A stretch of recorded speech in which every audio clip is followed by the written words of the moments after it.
We begin tonight in Washington, where House Republicans have tried to turn President Trump's desires for sweeping tax cuts and spending reductions into a budget. It has hit a snag. Conservative lawmakers are not supporting it. They are demanding spending cuts be enacted faster and go deeper before they will support a budget. CBS's congressional correspondent Caitlin Huey-Burns has the latest. No.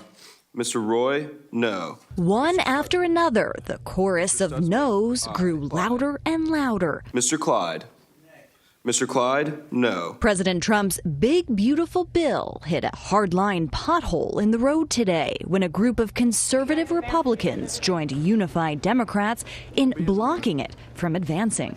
Mr. Chair, on the vote, there were 16 ayes and 21 noes. The bill is key to enacting Trump's agenda, namely extending the tax cuts from his first term. But it also calls for $880 billion in spending cuts, targeting Medicaid and food stamp programs, among other social safety net items. We are writing checks we cannot cash, and our children are going to pay the price. So I am a no on this bill unless serious reforms are made. One of the main sticking points, conservatives say the new work requirements for Medicaid recipients don't phase in fast enough. Republican Congressman Lloyd Smucker is the vice chair of the Budget Committee and switched his vote from yes to no, a procedural move to be able to bring the bill back for a later vote. We're working through some remaining issues here. There are just a few outstanding issues. I think everyone will get to yes. President Trump, traveling back from overseas, started applying the pressure. Writing on Truth Social, "We don't need grandstanders. Stop talking and get it done." The president's been clear. He wants this done, and he wants it done at the earliest practical time. Caitlin, so earliest practical time, but obviously a snag. So what happens now? Well, the Budget Committee is going to reconvene here on Sunday night, John, at 10 p.m., so some appointment viewing for C-SPAN viewers, perhaps. And then they're going to try to get this through committee again. But, John, I want to underscore that this is just one of many hurdles left. Once they get it, if and when they get it through this committee, it still has to go through a full House vote, and you have a contingent constituency of moderate Republicans who are upset about something else altogether, state and local tax deductions. So it has to get through there, and then the Senate has already said that they have a lot of issues with this bill as it stands. John. Caitlin Huey-Burns at the Capitol. Thank you. For more on the budget battle, we turn to Marc Goldwein, Senior Vice President and Policy Director at the Committee for a Responsible Federal Budget. Marc, it's good to be with you again. Thank you. Can we just step back before we get into the theatrics of today? Remind us where we are in the budget and its effect on the economy. Look, we're in a bad place. The United States is borrowing another $2 trillion a year. Interest payments on the debt, not the debt, just the interest payments. They're now the second largest government program. We spend more on interest than we spend on defense or on Medicare. And this deluge of debt is causing wage growth to slow. It's pushing up those interest rates. It's why you see the 10-year yields at 4.5%.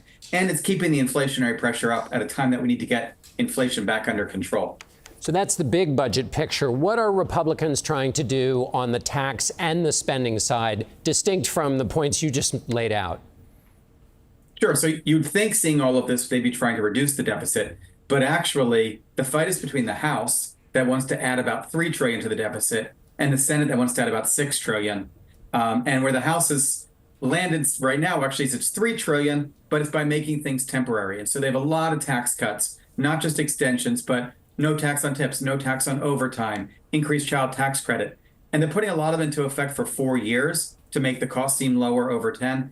And then they're offsetting a little bit of it with spending cuts, mainly Medicaid, a little bit in food stamps and education. But the spending cuts don't come anywhere close to covering the tax cuts. So just briefly, I want to ask you about this fight over whether enough spending reduction is being done. But what you're saying is even if the conservatives win, they're still going to be adding to the debt and deficit.